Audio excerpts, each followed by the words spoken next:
the father as the most obedient servant in his every form. तो बाप भी तो ऐसे कहते हैं, I am your most obedient servant.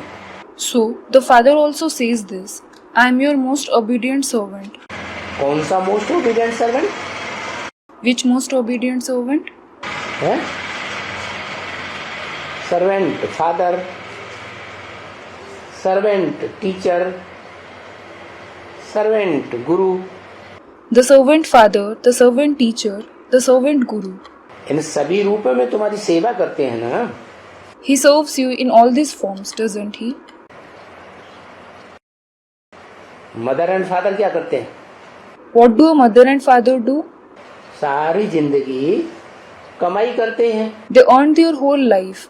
धन संपत्ति इकट्ठी करते हैं. They accumulate wealth and property. फिर जब मरते हैं तो सब बच्चों को दे देते हैं.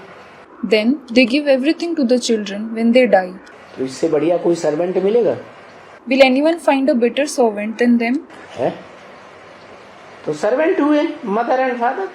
So, the mother and father are servants. ये तो टीचर भी सर्वेंट. दुनिया में तो जो टीचर होते हैं वो अहंकार में रहते हैं. This teacher is also a servant. All the teachers of the world stay in their ego. और ये supreme teacher And what about this supreme teacher? अहंकार का नाम निशान नहीं. He has no trace of ego. गुरु भी servant. The guru is also a servant. सदगति देते हैं. He grants you sadgati. दुनिया में कोई सदगति देता ही नहीं. No one in the world grants you sadgati. सब दुर्गति देते हैं.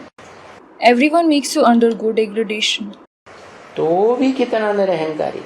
Still he is so egoless. क्योंकि तुम्हारी सेवा करते हैं ना.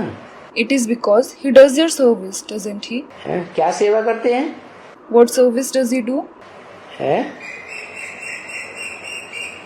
क्या सेवा करते हैं?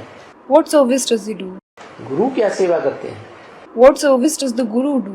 गुरु तुमको साथ ले जाएंगे सदगति के लिए.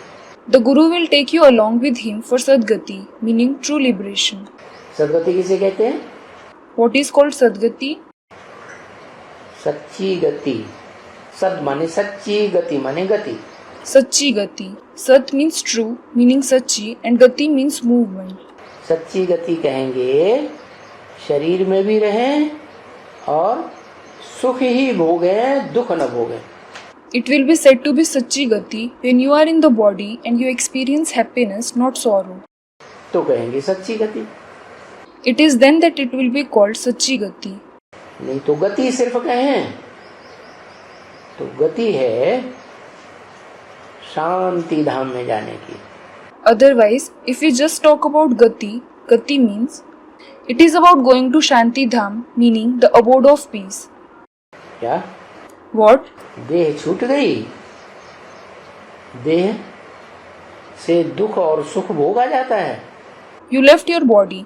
Sorrow and happiness are experienced through the body. वो खलास हो गई तो आत्मा जाएगी शांति धाम की ओर. If it is destroyed, the soul will go towards Shanti Dham. तो इसमें फिर देह अभिमान नहीं आएगा. किसमें?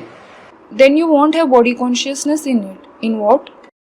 सर्वेंट बनने में, सेवाधारी बनने में कोई देह अभिमान नहीं आएगा. You won't have body consciousness in becoming a servant, a serviceable one. और अपन को सेवादारी नहीं समझेंगे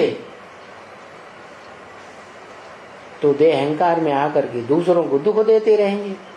And if you don't consider yourself as a serviceable one, you will keep giving sorrow to others out of body consciousness.